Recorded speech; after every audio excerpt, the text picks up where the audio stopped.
Hai Church, Shalom, puji Tuhan. Kita berjumpa lagi di program GGIC ABM Allah Baik Ministry. Aku dan Alkitabku. Puji Tuhan, saudara, kita terus akan merenungkan bagian dari firman Tuhan. Dan kita akan terus belajar firman Tuhan. Karena firman Tuhan merupakan satu hal yang sangat penting. Kita mengawali aku dan Alkitabku dari kitab Kejadian pasal 1. Kita sudah belajar ayat yang pertama, kita sudah belajar ayat yang kedua, kita juga sudah belajar ayat yang ketiga. Hari ini kita akan belajar gabungan dari ayat 4 dan ayat yang kelima. Saya berdoa ini akan memberkati setiap kita.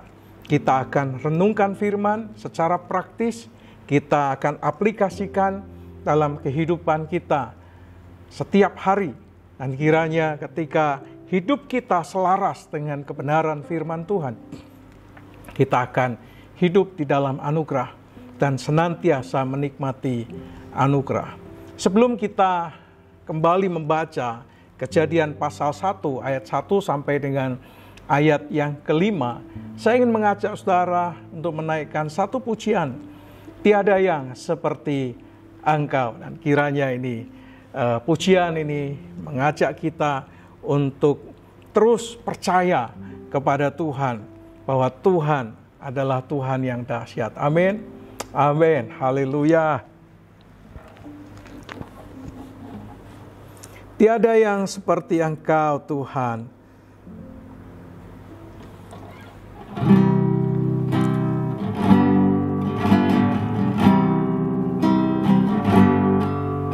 Tiada yang seperti Engkau, begitu mengasihiku. Kau Tuhan sanggup menjawab semua seru doaku. Tiada yang seperti Engkau, begitu mengasihiku. Kau Tuhan sanggup melawan seluruh kehidupanku. Aku percaya Tuhanku ajaib. Kau turun tangan memulihkanku. Aku percaya Tuhanku dahsyat. Kau turun tangan memberkatiku. Tiada yang seperti Engkau, tiada yang seperti Engkau, begitu mengasihiku.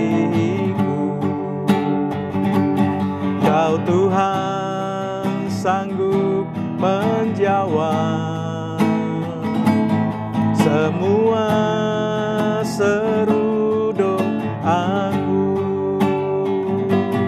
Tiada yang seperti Engkau, begitu mengasihiku. Kau Tuhan sanggup melawan seluruh kehidupanku. Aku percaya Tuhanku ajaib. Kau turun tangan memulihkanku. Aku percaya Tuhanku dahsyat. Kau turun tangan memberkatiku. Aku percaya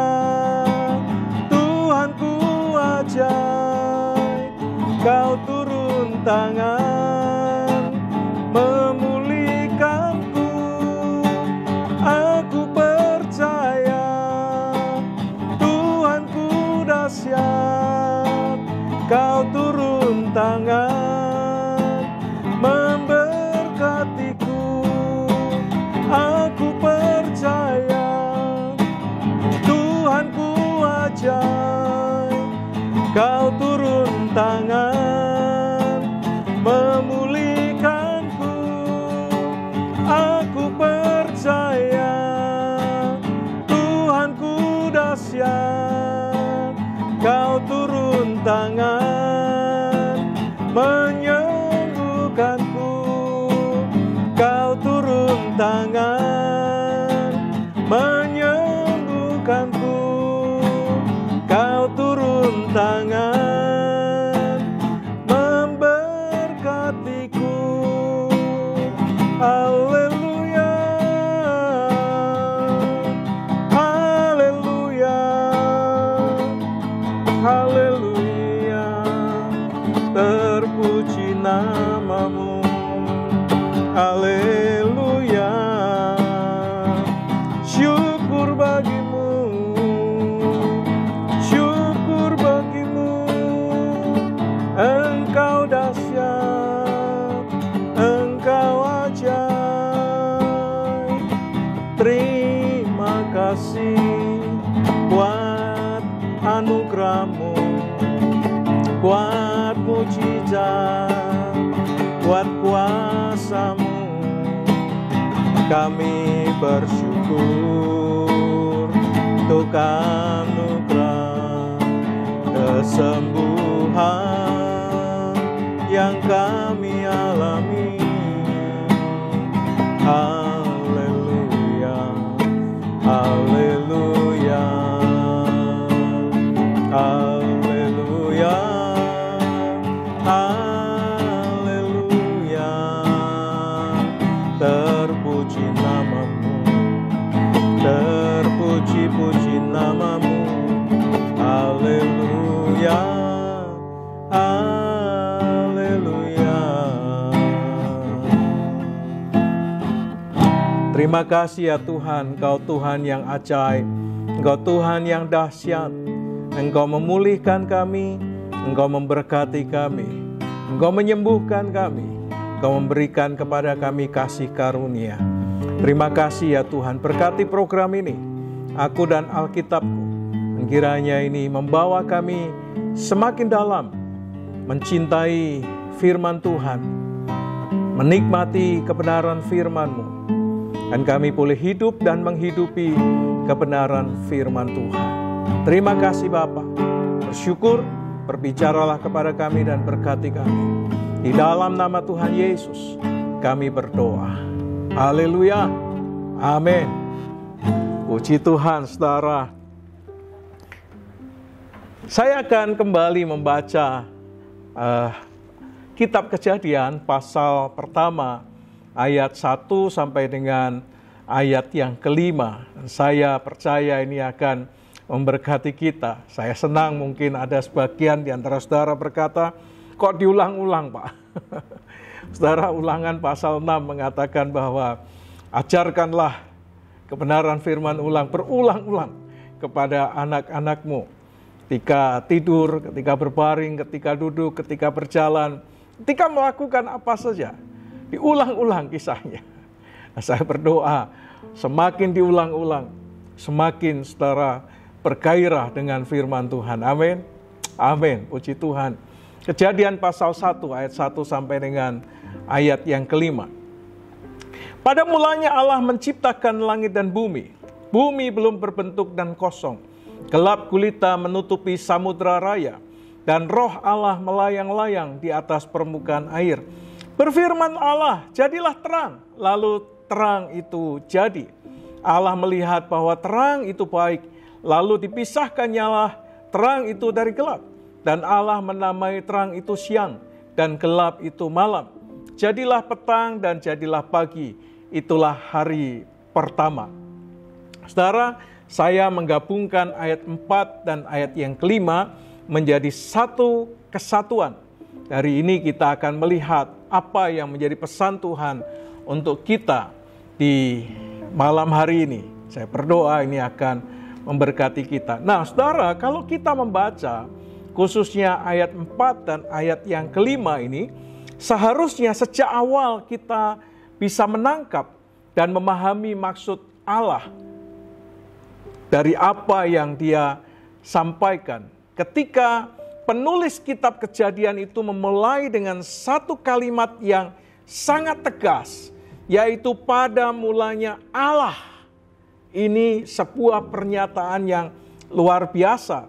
Di dalam kalimat pendek ini terkandung satu makna yang sangat dalam, yaitu Allah lah sebetulnya yang menjadi tokoh sentral, yang menjadi tokoh utama dari berita firman, dari kisah penciptaan, dari semua firman, dari kitab Kejadian bahkan sampai kitab Wahyu. Allah lah yang menjadi tokohnya, Allah lah yang menjadi sentral, yang menjadi pusat dari apa yang kita renungkan, apa yang kita bicarakan. Yang seharusnya kepadanya lah manusia itu fokus, kepadanya lah saudara dan saya ini fokus, kepada Dia saja saudara dan saya mengarahkan perhatian, mengarahkan konsentrasi kita kepada penyembahan tertinggi, yaitu kepada Allah, bukan kepada bumi yang belum berbentuk dan kosong. Atau kita sudah belajar kata kacau dan tandus, kacau dan rusak, bumi yang ditutupi dengan kegelapan. Kita tidak fokus kepada buminya, kita tidak fokus kepada kekosongannya, tidak fokus kepada kegelapannya, tetapi fokus kepada Allah sebagai pusat, sebagai sentra dari perhatian kita. Saudara, bumi yang kacau dan gelap mendistrak kita, menarik perhatian kita, mengalihkan perhatian kita dari Allah, sehingga kita lebih fokus kepada kegelapannya daripada kepada Allah. Padahal saudara, kalau kita membaca Alkitab ini, Allah lah penyebab segala sesuatu. Dialah sumber dari segala sesuatu yang ada. Seharusnya kita tidak fokus kepada kerusakannya. Kita fokus kepada Allah yang sanggup memulihkan kerusakan. Allah yang sanggup menyingkirkan kegelapan dan memancarkan terang, sehingga kegelapan tidak lagi menguasai bumi. Saudara, jangan terdistrak oleh apapun yang mencoba mengalihkan perhatian kita daripada Allah. Kita coba ditarik konsentrasi kita, fokus kita, bukan kepada Allah, tetapi kepada masalah. Bukan kepada Allah, tetapi kepada situasi dan kondisi yang dialami. Oleh karena itu saya mengajak kita, saudara sekalian, untuk kembali fokus kepada Allah. Oleh karena itulah Alkitab mengatakan, pada mulanya adalah Allah. Nah, oleh karena itu saudara, satu hal yang harus kita pegang dalam kehidupan kita. Kita pegang sehebat, seindah, sebesar apapun ciptaan itu, seharusnya tidak membuat kita lupa bahwa di balik semua itu ada Allah yang menjadi penyebab semuanya itu ada.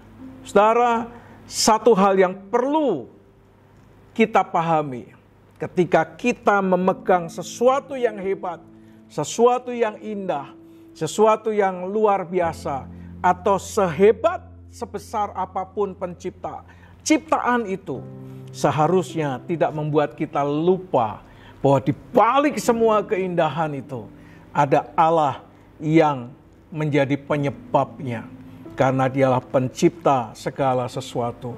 Jangan fokus kepada ciptaannya, saudara. Fokus kepada Sang Pencipta, Allah pencipta langit dan bumi dan segala isinya, yang kita kenal sebagai Allah Abraham, Ishak dan Yakub, yang hari ini kita kenal sebagai Tuhan Yesus Kristus. Kalimat pendek di dalam ayat ini mengatakan Allah melihat bahwa terang itu baik. Saudara, bagian dari ayat ini menunjukkan kepada kita bahwa Allah itu senang, saudara. Allah itu puas dengan apa yang Dia telah ciptakan. Ketika Allah melihat terang yang menyingkirkan kegelapan itu, saudara, Allah senang, Allah puas dengan terang yang Dia ciptakan. Dia berkata dengan sangat tegas sekali bahwa terang itu baik. Saudara, dari sini kita tahu bahwa munculnya kejahatan atau hal yang tidak baik bukan merupakan bagian dari rencana Allah atau ciptaan Allah, saudara. Jadi kejahatan, kegelapan itu bukan bagian dari rencana Allah untuk Dia hadirkan di dalam dunia ini. Kenapa, saudara? Karena kata baik itu artinya sesuai dengan maksudnya. Sehingga Tuhan ketika mengatakan bahwa terang itu baik, maka terang yang jadi, terang yang diciptakan itu sudah sesuai dengan maksudnya. Atau sudah sesuai dengan yang dikehendakinya. Atau arti yang lain, tidak bercacat celah. Tidak ada cacatnya. Ketika Dia mengatakan terang itu baik, maka berarti terang yang Dia ciptakan itu tidak cacat. Sesuai dengan maksudnya, sesuai dengan yang dikehendakinya. Saudara, kepada saudara dan saya, bahkan Dia mengatakan, Tuhan melihat sungguh sangat amat baik. Itu berarti ketika manusia diciptakan, itu sudah sesuai dengan maksudnya, sesuai dengan kehendaknya. Tetapi ketika manusia melakukan hal-hal yang tidak sesuai dengan maksudnya, maka sebetulnya manusia sudah mengalami kerusakan. Tidak lagi segambar dan serupa dengan Allah. Tidak sesuai dengan maksud ketika manusia itu diciptakan. Nah, kepada terang Dia berkata, terang itu baik. Jadi ketika terang itu jadi, maka Dia puas, Dia senang karena sesuai dengan maksudnya. Allah akan bangga dengan kita. Allah akan puas dengan kita. Allah akan senang dengan kita. Ketika kita sebagai manusia ciptaan Tuhan, hidup sesuai dengan maksudnya. Hidup sesuai dengan kehendak Allah. Allah akan puas dengan ciptaannya. Saudara, segala ciptaan apabila digunakan sebagaimana maksudnya pasti baik, saudara. Gelap itu baik sebetulnya, tetapi ketika dipakai tidak sesuai dengan tujuannya, menjadi tidak baik. Sehingga oleh karena itu, gelap itu memiliki konotasi tidak baik. Karena seringkali kata gelap, kegelapan itu dipakai pada satu tujuan yang tidak baik. Saudara, pisau itu baik. Tetapi apabila pisau itu tidak dipakai sesuai dengan tujuannya, maka pisau itu akan menjadi sesuatu yang tidak baik. Karena digunakan tidak sesuai dengan tujuannya, saudara. Pisau itu menjadi tidak baik.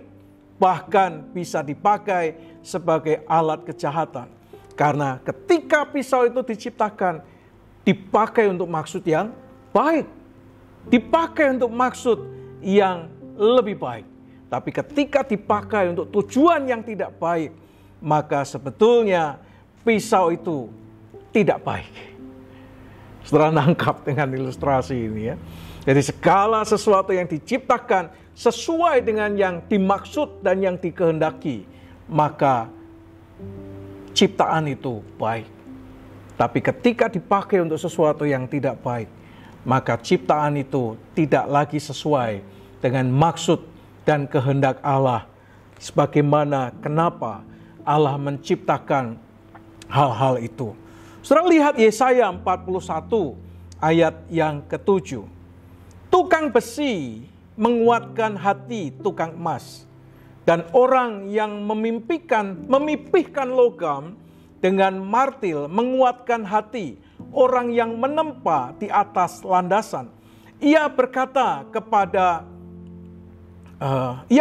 tentang patrian, itu baik, lalu menguatkannya dengan paku-paku, sehingga tidak goyang. Saudara, tukang besi menguatkan tukang emas, dan orang yang memimpikan logam dengan martil menguatkan hati orang yang menempa di atas landasan. Jadi kalau alat itu dipakai sesuai dengan tujuannya, dia akan menguatkan ciptaan yang lainnya, sehingga menjadi semakin sempurna seperti yang dikehendakinya. Ia berkata tentang patrian, itu baik. Ketika dia mengatakan itu baik, lalu menguatkannya dengan paku-paku, sehingga tidak goyang, sesuai dengan yang dimaksudkan. Nah, saya berdoa kita melihat apa yang Tuhan ciptakan baik, karena sesuai dengan apa yang dimaksudkan oleh Tuhan. Saya juga berdoa, kiranya saudara dan saya sebagai ciptaan Tuhan hidup sesuai dengan yang dikehendaki Allah, sesuai dengan maksud Tuhan. Kenapa manusia itu diciptakan oleh Allah seturut dan segambar dengan rupa Allah. Nanti kita akan belajar itu di bagian yang berikutnya, saudara. Bagian yang berikutnya adalah memisahkan terang dari gelap. Saudara, kalimat memisahkan terang dari gelap itu menunjukkan kepada kita bahwa terang itu tidak dapat disatukan dengan gelap. Demikian juga dengan sebaliknya, gelap tidak dapat disatukan dengan terang, karena di mana ada terang, gelap pasti menyingkir. Saudara, perhatikan baik-baik kata memisahkan. Kata memisahkan bukanlah kata yang memiliki konotasi yang negatif sebetulnya. Karena seringkali kita berpikir kalau memisahkan itu seringkali berhubungan dengan sesuatu yang negatif. Misalnya anak dipisahkan dari orang tuanya. Misalnya hal yang baik dipisahkan dengan hal yang baik lainnya. Sehingga kita berpikir kata memisahkan itu memiliki konotasi yang negatif. Karena yang dipisahkan oleh Allah sebetulnya bukan hanya terang dan gelap. Oleh karena itu seharusnya kita tidak menganggap kata memisahkan ini sebagai sesuatu yang negatif. Coba perhatikan nanti di ayat-ayat berikutnya. Alkitab juga mengatakan Allah memisahkan cakrawala untuk memisahkan air dari laut. Benda penerang di langit untuk memisahkan siang dan malam. Jadi pemisahan yang dilakukan oleh Allah itu dengan satu tujuan, yaitu berfungsi sebagaimana maksudnya. Jadi ketika Tuhan memisahkan terang dan gelap, bukan karena gelap itu jelek. Tidak, saudara. Tetapi ada maksud dan tujuannya. Kenapa Tuhan memisahkan satu dengan yang lainnya. Hari ini saya berpisah dengan anak saya yang kedua. Apakah pemisahan ini bertujuan negatif? Tidak. Anak saya kuliah di kota yang sangat berbeda. Bahkan untuk menjangkaunya membutuhkan waktu berjam-jam. Dan kalau menggunakan pesawat mungkin hanya sekitar 1 jam. Persiapan dan sebagainya membutuhkan mungkin 2-3 jam. Bisa 5 jam baru ketemu dengan anak saya. Apakah pemisahan ini dengan maksud jelek? Pak Tro ini jahat. Bu Desi ini jahat. Memisahkan anaknya jauh di luar kota. Tidak, saudara, pemisahan ini memiliki tujuan dan maksud yang baik. Sebagaimana yang diharapkan. Supaya anak itu menjadi lebih mandiri. Supaya anak itu bisa mencapai destiny sesuai dengan yang diharapkan. Sesuai dengan yang dimaksudkan. Kita mengenal satu kata diskriminasi, saudara.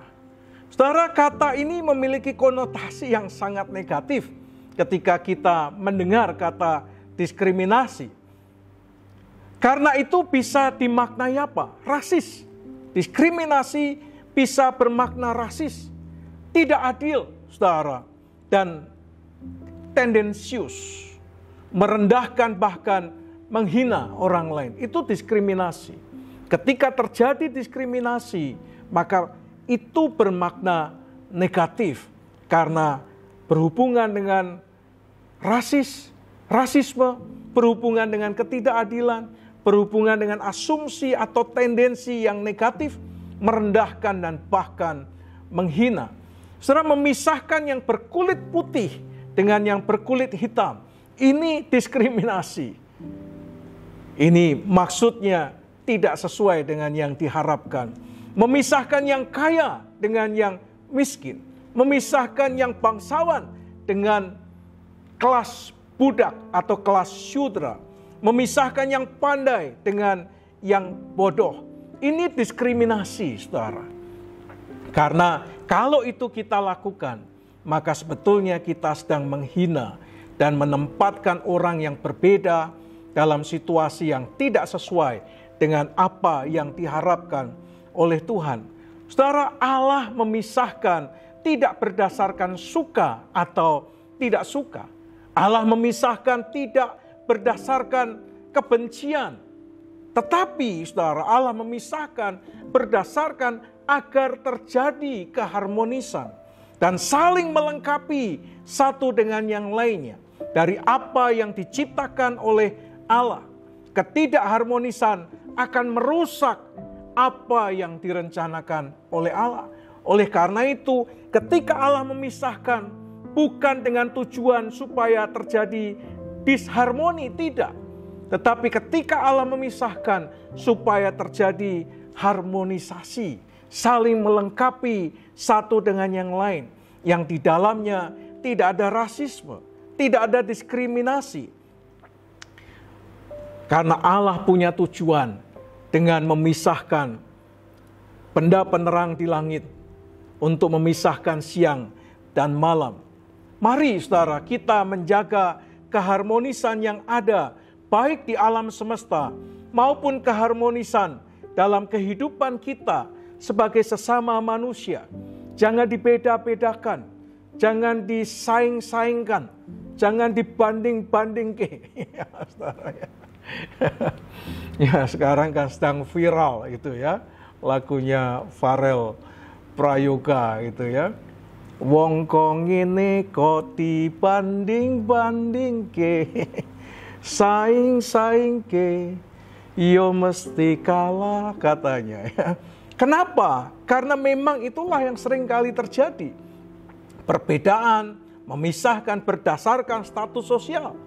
Sehingga orang yang merasa rendah, dia menganggap nggak perlu dibanding-bandingkan. Orang seperti ini nggak perlu, pasti kalah.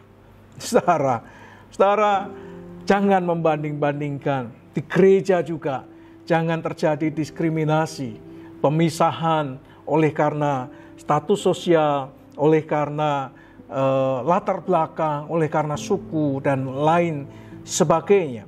Mari kita jaga harmonisasi umat Allah yang memang dipanggil Allah dari segala suku, kaum, bangsa, dan bahasa, supaya terjadi harmonisasi. Dalam rumah tangga juga, jangan ada disharmoni, saudara. Kalau saudara punya 2 orang anak, belajarlah adil dengan kedua anak saudara. Memang tidak bisa adil seperti yang diharapkan, tapi paling tidak menjadi orang tua yang bisa menjadi orang tua yang adil sesuai dengan apa yang dimaksudkan, supaya rumah tangga kita ini harmonis. Ya saudara, jangan diskriminasi, tetapi memisahkan karena satu tujuan yang baik di dalamnya. Jaga keharmonisan alam semesta, keharmonisan sebagai tubuh Kristus, keharmonisan dalam rumah tangga saudara. Yang terakhir, saudara, Alkitab mengatakan, jadilah petang dan jadilah pagi. Saudara, dalam budaya Yahudi pada khususnya yang mungkin juga dimiliki oleh suku-suku bangsa di sekitarnya, bahkan mungkin termasuk kita yang ada di Indonesia, kegelapan dianggap ada lebih dahulu sebelum ada terang. Kegelapan itu dianggap hadir lebih dulu sebelum ada terang. Sehingga penghitungan hari dimulai dari sore menjelang gelap hingga sore lagi menjadi satuan hari. Orang Yahudi menghitung dari gelap masuknya matahari sampai tenggelamnya matahari. Itu hitungan satuan hari bagi orang Yahudi. Dihitung dari gelap sampai gelap. Nah, orang-orang Yahudi menghitung harinya dimulai dari jam 3 sore kira-kira hingga sampai jam 3 sore keesokan harinya sebagai satuan waktu mereka sampai hari orang-orang Yahudi pada waktu merayakan Sabat menghitung waktunya berdasarkan hitungan yang sama. Nah, ada penafsir yang mengatakan bahwa orang-orang pada masa lampau itu memaknai perubahan hari dimulai dari sebelum gelap dan mengakhiri hari pada waktu hari masih terang, sebagai memulai hari dengan beristirahat dan mengakhiri hari dengan bekerja. Wah, ini menarik ya. Memulai hari dengan beristirahat dan mengakhiri hari dengan bekerja. Memulai dari yang gelap dan mengakhiri dengan terang dan pemaknaan yang lainnya. Ada banyak penghitungan-penghitungan saudara di berbagai belahan dunia ini. Nah, selain itu, sebelum ada benda penerang di langit, maka petang dan pagi tidak dapat dimaknai sebagai satu hari atau 24 jam. Sebagaimana pemahaman kita hari ini, petang dan pagi menjadi harinya Allah yang tidak dibatasi oleh detik, menit maupun jam. Satu kurun waktu di mana hanya Allah saja yang tahu. Jadi ketika Tuhan mengatakan jadilah petang dan jadilah hari, ini tidak bisa dimaknai sebagai satuan hari sebagaimana yang kita pahami 24 jam. Atau sebagaimana yang dipahami oleh suku-suku bangsa lain yang memulai hari dari petang, lalu kembali menjadi pagi dan kembali kepada petang sebagai satuan hari. Boleh dikatakan 24 jam. Tapi ketika Tuhan mengatakan jadilah petang, jadilah pagi, ini menjadi harinya Allah yang tidak dapat dibatasi oleh detik, oleh menit, oleh jam, sebagaimana yang kita pahami hari ini. Satu kurun waktu, jadilah petang, jadilah pagi, yang hanya diketahui saja, diketahui oleh Allah saja. Satuan hari ini. Oleh karena itulah ada catatan 1000 hari bagi manusia itu sama dengan satu hari di hadapan Allah. Saudara, Allah ingin agar setiap kita ini fokus kepada Allah saja sebagai pencipta dari segala yang ada dan sumber dari segala sesuatu yang ada.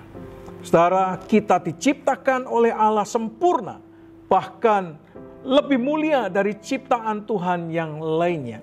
Kiranya saudara dan saya sebagai ciptaan Allah dapat menggenapi apa yang direncanakan Allah dalam kehidupan kita. Kita hidup sesuai dengan kehendaknya, kita hidup sesuai dengan maksud tujuan untuk apa Tuhan melahirkan kita di bumi ini. Saudara, jangan pernah rusak dan kacaukan keharmonisan yang Tuhan anugerahkan dalam kehidupan kita. Jangan kacaukan keharmonisan dalam tubuh Kristus. Jangan kacaukan keharmonisan dalam rumah tangga kita. Dan jangan kacaukan alam semesta yang Tuhan ciptakan dengan segala keharmonisan di dalamnya. Singkirkan jauh-jauh keinginan untuk merusak itu dari kehidupan kita. Saudara, yang terakhir, Dia adalah Tuhan atas hari. Dia adalah Tuhan atas hari yang kita lalui. Bahkan Alkitab mengatakan Dia Tuhan atas hari Sabat. Jangan pernah membatasi Tuhan, karena Dia Tuhan yang tak terbatas. Jangan batasi dengan kurun waktu 24 jam. Jangan batasi dengan jam, menit, atau detik. Saudara, Allah adalah Allah yang tak terbatas. Hari-hari ini, saudara, virus masih mencoba untuk menarik perhatian kita dari Allah. Energi kita, pikiran kita, waktu kita, bahkan tenaga kita, uang kita, coba ditarik untuk fokus kepada situasi dan kondisi yang ada. Saudara, saya berdoa situasi di sekitar kita jangan sampai mengalihkan perhatian kita daripada Allah. Dia Tuhan yang tidak terbatas, yang tidak dibatasi ruang dan waktu. Dia adalah Tuhan atas semua hari, dia Tuhan atas semua ciptaan. Dan Dia Tuhan yang juga bisa menghentikan ciptaan yang merusak rencana Allah. Saudara, satu hal yang harus kita tahu adalah, harus kita tahu bisa jadi apa yang terjadi merupakan hukuman Allah di sekitar kita. Tetapi Dia juga Tuhan yang sanggup menghentikan dan memulihkan keadaan kita. Amin. Amin. Saya berdoa kita belajar sesuatu malam hari ini, saudara. Saya akan tutup dengan satu pujian. Yesus Tuhan, mulialah namanya. Mari kita sembah Tuhan.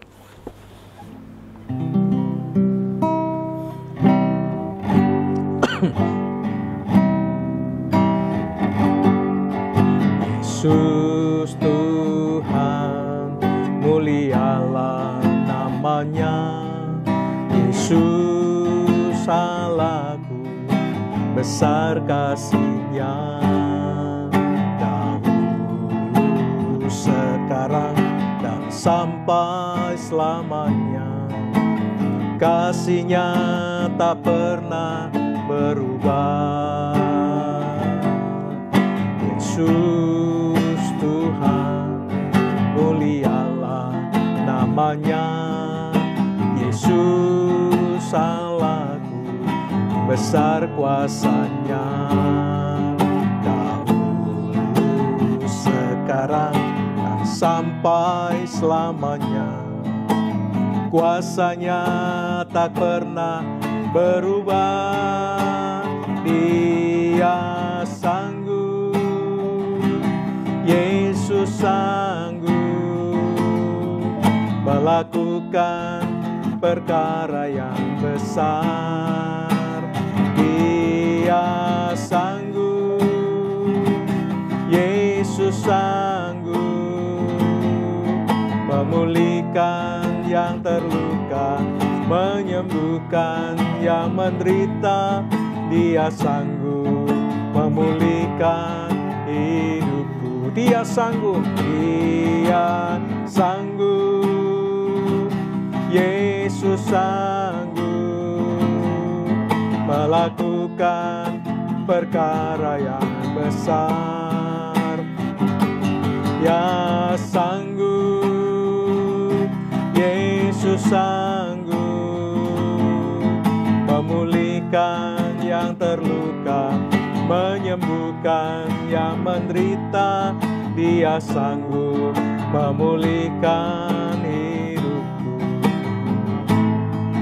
Dia sanggup memulihkan hidupku. Dia Tuhan pencipta langit dan bumi. Dia sanggup memulihkan hidup saudara. Dia sanggup menyembuhkan sakit kita. Amin. Mari kita berdoa. Tuhan, terima kasih. Kami bersyukur malam hari ini kami diingatkan kembali akan firman-Mu. Engkau Tuhan menciptakan segala sesuatu dengan satu tujuan, dengan maksud supaya hidup ada jadi sebagaimana yang Tuhan kehendaki. Terima kasih Bapa. Kami bersyukur untuk malam hari ini. Terpujilah nama-Mu. Kiranya firman-Mu menguatkan kami. Firman-Mu mengingatkan kami. Firman-Mu menegur kami. Firman-Mu membentuk kami. Di dalam nama Tuhan Yesus Kristus. Kiranya damai sejahtera dari Allah Bapa, cinta kasih sayang daripada Tuhan Yesus Kristus, persekutuan pertolongan dan pimpinan kuasa Roh Kudus menyertai saudara sekalian dari sekarang sampai selama-lamanya. Amin. Puji Tuhan, saudara. Sampai ketemu minggu depan. Aku dan Alkitabku. You are blessed.